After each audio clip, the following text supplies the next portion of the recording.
Señor el Evangelio de Mateo.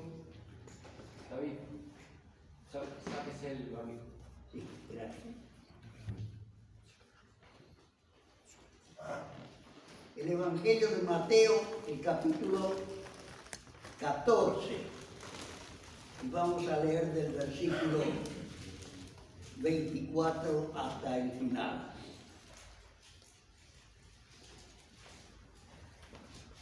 Y ya la barca estaba en medio del mar, azotada por las olas.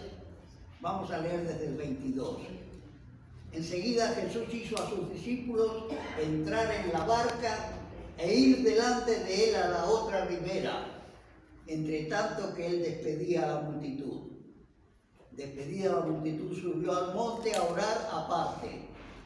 Y cuando llegó la noche estaba allí solo. Y ya la barca estaba en medio del mar, azotada por las olas, porque el viento era contrario.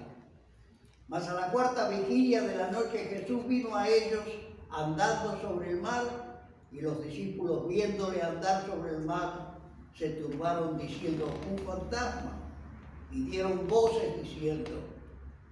Pero Jesús enseguida les habló diciendo: tened ánimo, yo soy, no temáis. Entonces le respondió Pedro y dijo: Señor, si eres tú, manda que yo vaya a ti sobre las aguas. Y él le dijo: ven. Y descendiendo Pedro de la barca, andaba sobre las aguas para ir a Jesús. Pero al ver el fuerte viento tuvo miedo y, comenzando a hundirse, dio voces diciendo: Señor, Señor, sálvame. Al momento Jesús, extendiendo la mano, asió de él y le dijo: hombre de poca fe, ¿por qué dudaste? Y cuando ellos subieron en la barca, se calmó el viento.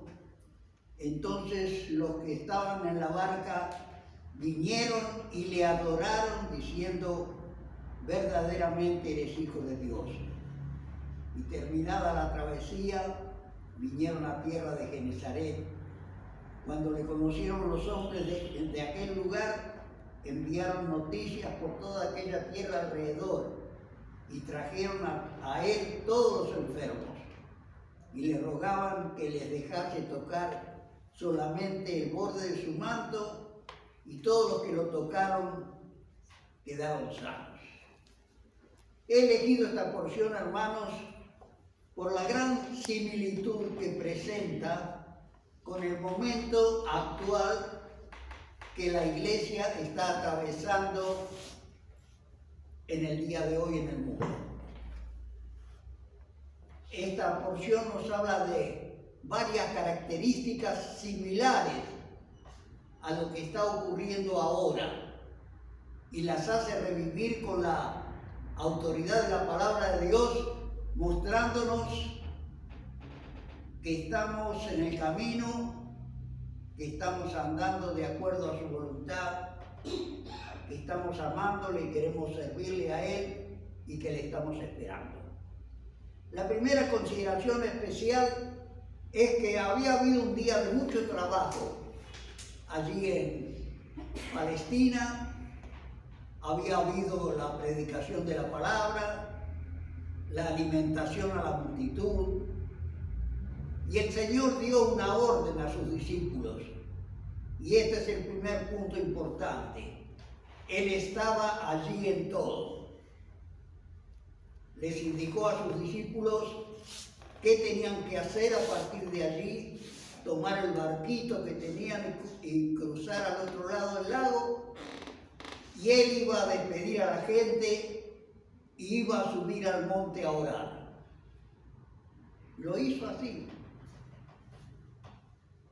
Lo hizo en un momento cuando había satisfecho las necesidades de aquellos que le escuchaban.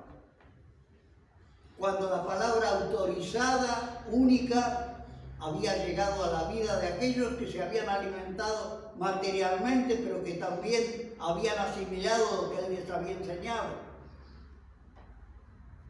Él era aquel que después se identificó cuando apareció a sus discípulos diciéndole, yo soy. Era el famoso yo soy de la antigüedad, el Hijo bien amado del Padre, que había entregado a este mundo para hacer una tarea que él quería hacer.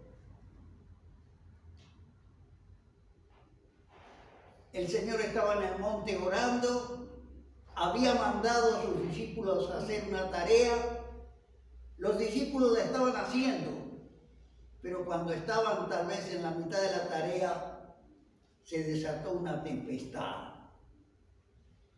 El mismo Señor que estaba allí con todo lo que Él otorgó, dio y bendijo a aquella gente, está también en nuestro tiempo.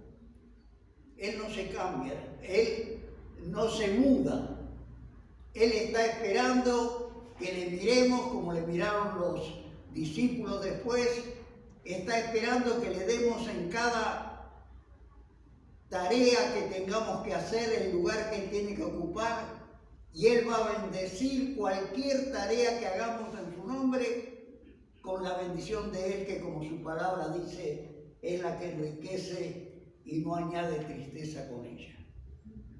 Cuando los discípulos estaban en la mitad de la tarea, se desató la tempestad. Hermanos, el Señor, como dije, está acá dispuesto a salvar eternamente a los que por Él se allegan a Dios, viviendo siempre para interceder por ellos. Él estaba en el monte orando y los discípulos estaban atravesando la tormenta, la tempestad. La tempestad del mar es una figura de la situación actual de la humanidad, enfrentando desafíos que nunca logran satisfacer, proveyendo cosas falsas que no llegan a lo profundo del corazón de los hombres, queriendo tergiversar las cosas que Dios ha provisto para satisfacer las cosas más importantes de la vida del hombre, como son la salvación eterna de sus almas. Él estaba orando, Él está ahora intercediendo por nosotros. Lo único que falta es que nosotros oremos. Si nosotros oramos, Él intercede. Si nosotros no oramos, no tiene razón para interceder. La situación que se planteó en esta cuestión que estamos considerando es que Él conocía lo que sus discípulos iban a tener que atravesar allí. Y entonces la palabra de Dios nos dice que Él descendió del monte y caminando sobre la tormenta fue al encuentro de los discípulos en el barco. Hermanos, yo soy de los que piensan que la iglesia del Señor nunca ha atravesado una situación más difícil que la de este momento en el mundo. Tal cual como el sermón profético del Señor lo anticipó, aparecen frente al avance de la iglesia hacia la finalidad que el Señor Jesús dijo que iba a lograr, todas las dificultades habidas y por haber. Si nosotros leemos allí en el capítulo 24 de Mateo, vamos a encontrar cómo el Señor Jesús dijo: habrá guerras, rumores de guerras, hambres, pestilencias, terremotos por todos los lugares, señales en los cielos. ¿Qué falta de lo que estamos viendo en este momento que estamos viviendo? Todo pareciera calcado del sermón profético del Señor Jesús, y nosotros tenemos la bendición de ver cómo se está cumpliendo todo lo que Pedro llamó la palabra profética más segura, está sucediendo en este momento, y nosotros somos testigos de esta situación.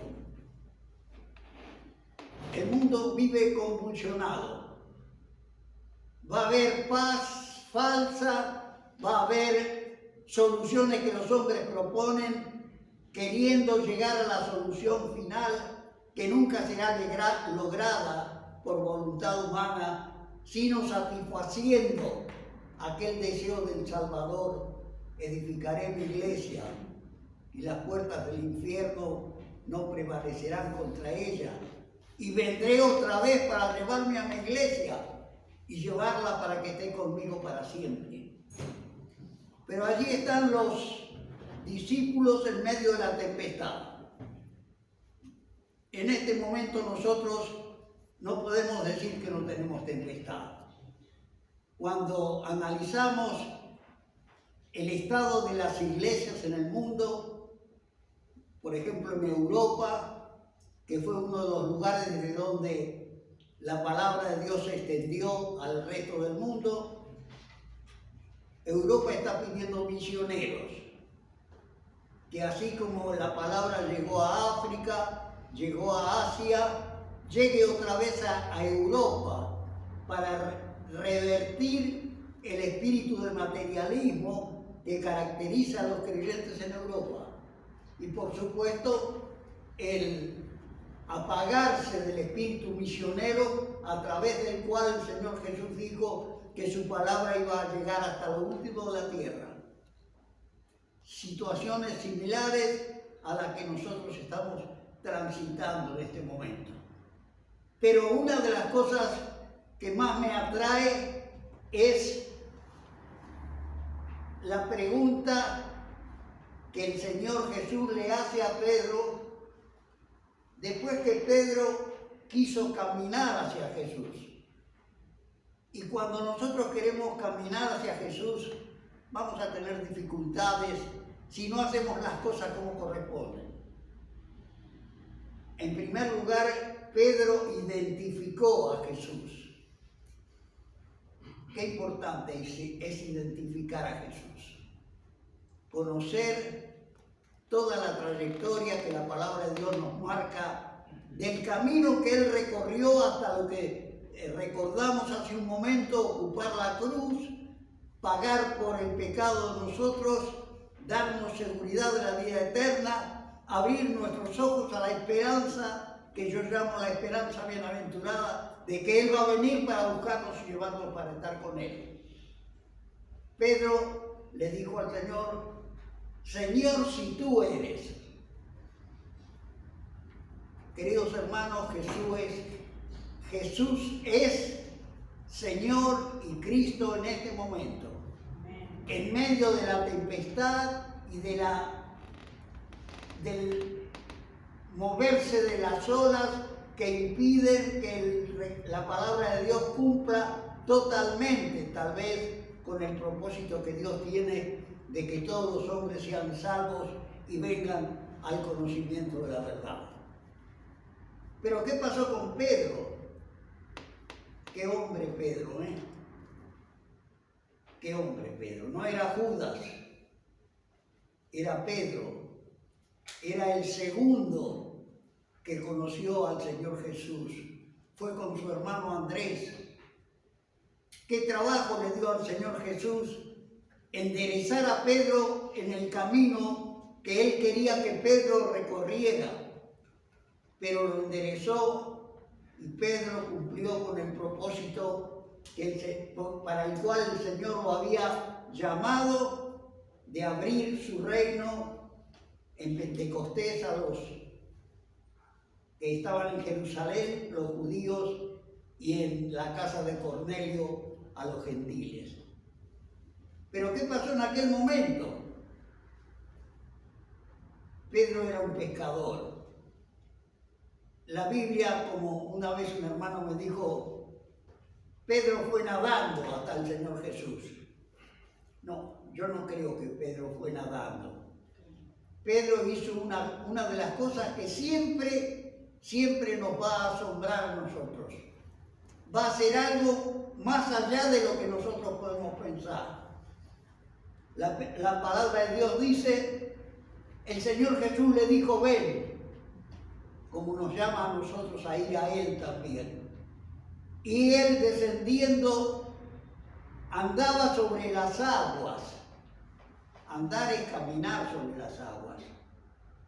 Nunca había visto a un hombre, aunque era pescador, aunque se mojaba todos los días buscando pescados, estoy seguro que nunca había visto a un hombre caminar sobre las aguas.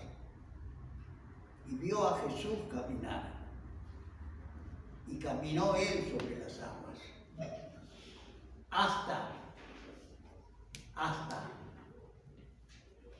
que en vez de mirar a Jesús, empezó a mirar las olas, como le llamamos nosotros la marejada, aquello que podía interferir en el caminar que él quería hacer para ir a Jesús. ¿Y qué pasó cuando hizo esto? La palabra de Dios dice, comenzó a hundirse. Y qué trámite doloroso que se prolonga en todos los tiempos de la historia de la Iglesia. La historia de cantidad infinita de hombres y mujeres que han empezado a mirar a Jesús, a caminar con Él, pero en un momento dejaron de hacerlo. El otro día con algunos hermanos comentábamos el hecho de cuántos entraron por la puerta y no es como dicen los políticos, entraron por la puerta de adelante y salieron por la puerta de atrás. Entraron por la puerta de adelante y creo que volvieron a salir por la puerta de adelante. El drama es que no están donde debieran estar. El drama es que hay tareas que ellos tenían que hacer y no la están haciendo. El drama es que Cristo en la vida no está funcionando como Él funcionó después en la vida de Pedro. Comenzó a hundirse. Yo no me atrevo a decir que hay muchos que se han vuelto a hundir, pero como veremos más adelante, el Salvador tragó de la mano de Pedro y lo levantó. Y si hay algo que debiera ser un motivo de una alabanza total, completa, continuada en la vida de cada creyente, es alabar al Señor por todas las veces que Él ha tomado nuestra mano y nos ha levantado. Dar gracias por tanto perdón a través de la cruz de Cristo. Pedro fue levantado, el Señor lo acompañó hasta el barco. Cuando el Señor subió al barco con Pedro, la tempestad se calmó. El barco continuó llegando a donde tenía que llegar. En el lugar donde llegó, cumplió el propósito para el cual habían viajado. Los que vieron a Jesús en el barco no tuvieron otra salida que adorar al Señor Jesús, porque era el Hijo de Dios, por lo que Él había hecho. Y nos deja el ejemplo en su palabra para que en un momento tan difícil como nosotros estamos viviendo, con una tempestad tan importante, yo siempre pienso que no hay pecado que no se haya inventado ya para contaminar la creación de Dios, y que lo único que puede quitar ese pecado es la obra maravillosa de Cristo. Pero lo que me llama la atención es cuántas advertencias encontramos en la palabra de Dios para que esta pregunta que el Señor lo hizo a Pedro la tengamos muy en cuenta y la estemos atendiendo como corresponde. Hombre de poca fe, ¿por qué dudaste? ¿Qué es la duda? El daño, yo llamo uno de los daños importantes que la Iglesia tiene que enfrentar en este tiempo. ¿Cuántos hombres y mujeres que no tienen a Cristo, por supuesto, están intranquilos por todo lo que está ocurriendo en el mundo y también en nuestro país. ¿Cuántos? La gran mayoría. Pero el problema grave es cuántas personas que dan gracias al Señor porque lo tienen en sus vidas, están intranquilos por la trayectoria que va llevando todo el mundo que Dios ha creado. Y todo ello tiene un solo índice común, un solo denominador. Se llama falta de fe. Pedro no le dijo al Señor, Señor, perdóname, me estaba hundiendo porque me faltó la fe. Pero el Señor Jesús con toda claridad le dijo, cuando un creyente se empieza a hundir, es porque le está fallando la fe. Y si nos enteramos de lo que es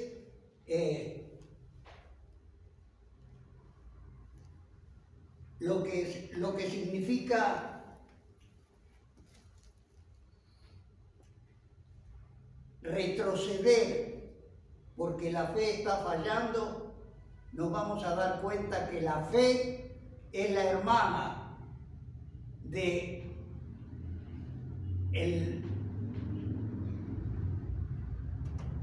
la tendencia a caer y a alejarnos de las verdades que la palabra de Dios nos entrega con su salvación. Pero yo concluyo este momento con las advertencias. El mundo en que estamos viviendo nos presenta tal vez el momento más contaminado de toda la historia de la humanidad. El Salvador y Señor que tenemos, que está sentado a la diestra del Padre y que también intercede por nosotros, está intercediendo con un trabajo como estoy seguro que nunca antes lo hizo. Nosotros estamos viviendo para escuchar lo que la palabra de Dios nos dice que tenemos que practicar para que este detalle de la vida de Pedro no sea el que nos alcance a nosotros, aunque nos gustaría siempre tener la mano del Salvador levantándonos y acompañándonos como Él lo hizo con Pedro hasta terminar de cumplimentar todo lo que había querido hacer en aquel día. Pero leo algunas de las precauciones que la palabra de Dios nos enseña que debemos tener en cuenta para enfrentar este momento en la expectativa que la Iglesia disfrute la mayor de las bendiciones que va a tener. Ver al Señor Jesús volver en gloria, ver el rostro maravilloso de ese hombre que quiso ocupar en la cruz mi lugar y el de cada uno de ustedes, y entregó una vida que no tenía absolutamente nada para pagar por haber transgredido la ley de Dios, y se hizo pecado por nosotros para darnos la salvación que muchas veces no tenemos en cuenta del valor que tiene por lo que Él hizo por nosotros. Pero quiero leer para terminar este momento algunas de las precauciones que la palabra de Dios nos enseña a todos que tenemos que tener en cuenta. Cuando hablamos de Pedro hundiéndose, estamos hablando del que fue más importante de los discípulos. No era, como yo dije, Judas, allá en el fondo de la lista. Era el que estaba primero. Me llama la atención siempre cómo hubo discípulos que quisieron ser primeros en seguir al Señor Jesús, como Jacobo y Juan, que quisieron sentarse en tronos, cerca del trono del Señor Jesús. Pedro jamás ambicionó ocupar un lugar así. Aprendió todas las lecciones que el Señor le enseñó, acompañándole protegiéndole, guiándole, aceptando el arrepentimiento cuando le negó tantas veces y confirmando la tarea que él hizo de la iglesia del Señor Jesucristo, que en este tiempo está siendo completada. Y falta muy poco para que Él venga. Y yo siempre digo, y se lleve una iglesia, como la palabra de Dios dice, que no tenga mancha, ni arruga, ni cosa semejante, sino que sea perfecta en amor. Pero les leo las precauciones. La primera, encabezando el sermón profético del Señor Jesús: mirad que no os turbéis. Que no haya ninguna cosa que está ocurriendo que pueda tocarlos a ustedes, frenarlos, ponerles el pie para que tropiecen. La mirada puesta en el Señor Jesucristo, en el único que puede dar satisfacción a la mirada puesta en Él. No hace mucho tiempo miraba en televisión una especie de camaleón que estaban mostrando, que tenía un ojo de este lado y otro ojo de este lado. Tal vez ese bicho podía mirar algunas cosas que pasaban por acá y las otras que pasaban por allá. Dios ha creado al hombre con dos ojos para mirar a un solo lugar, para mirarlo a Cristo. Y cuando Pedro dejó de mirar a Cristo y empezó a mirar el agua, pasó lo que pasó. El que piensa estar firme, dice la palabra de Dios, mira que no caiga. ¿Cómo escaparemos nosotros si tuviéramos en poco una salvación tan grande? Es necesario que con más diligencia atendamos a las cosas que hemos oído, no sea que nos escurramos. Y todo eso en el contexto que he marcado de un mundo en tempestad. Estamos en donde, como el Señor le dijo a alguna de las iglesias del Apocalipsis, donde Satanás tiene su trono, donde la lucha que existe contra maldades espirituales en el aire, donde hay un sinnúmero de cosas que sin la asistencia del Señor no podemos enfrentarlas. En un lugar donde Satanás gobierna todo, donde Él pone, saca, cambia, sustituye.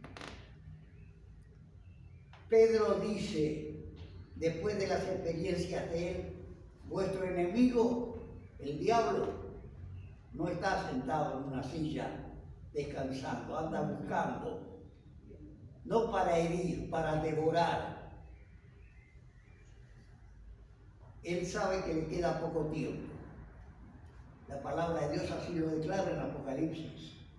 Y Él procura en este poco tiempo que le queda producir la mayor cantidad de daño que puede producir a aquellos que decimos que disfrutamos a Cristo en nuestra vida, que sentimos su amor impulsándonos, que queremos obedecerle, serles fieles y ver cómo todo el programa de Dios llega a cumplirse en plenitud. Y toda la creación es llena de la gloria de Dios, como su palabra dice, así como las aguas cubren el mar. Que el Señor nos ayude, hermanos, a que nuestra vida pueda estar cada día en las manos del Señor. Siempre me gusta pensar en la seguridad que el Señor Jesús dio cuando dijo: nadie lo puede arrebatar de las manos de mi Padre. Mayor seguridad no hay para ninguna persona. Pero aquí está el manual, con las indicaciones que muchas veces nos damos el lujo de no acatarlas por completo. El alimento espiritual, la comunión que no se corte, con el que contesta la oración, con el que está intercediendo por nosotros, y el congregarnos. Parece que esta situación de la pandemia a muchos de nosotros nos hizo desear como nunca antes el estar otra vez juntos. Esperamos que con la ayuda del Señor esto vaya teniendo solución y en un tiempo no muy lejano podamos proseguir con tareas que acerquen a las almas a la salvación, con tareas como la escuela bíblica que hagan que los creyentes crezcan en amar y servir al Señor, que haga que cada uno de nosotros pueda ser encontrado cuando el Señor venga sirviéndole a Él, esperando que Él venga, aguardando ver el rostro bendito del que su palabra dice allí en Apocalipsis. Verán su rostro, su nombre estará en sus frentes. Y que esta sea la ambición que gobierne nuestro vivir dentro de la iglesia y en la impresión y influencia que tenemos que brindar a todos aquellos con quienes nos relacionamos y especialmente a los que no son de Cristo. Padre, gracias por tantos hermanos esta mañana aquí. Gracias por tu palabra. Gracias por el momento que fortalece nuestras vidas de recordar lo que será inolvidable por toda la eternidad. Que hubo un bendito Señor Jesucristo que ocupó nuestro lugar, que recibió la maldición tuya que merecíamos y que nos aseguró una eternidad de gloria, de paz, de alabanza, de asombro por el Dios que tú eres y que nos ha amado primero a nosotros aún cuando vivíamos en nuestros pecados. Y permite que el congregarnos, el venir a tu palabra, el no abandonar bajo ningún concepto la oración, nos coloque en la situación de estar de pie delante de la venida del Hijo del Hombre. Poder acompañarle a Él, ser transformado a su imagen, estar con Él para siempre, poder alabarle a Él y a ti, Padre, por toda la eternidad. Haz que esto sea una realidad en cada una de nuestras vidas. En el nombre del Señor Jesús.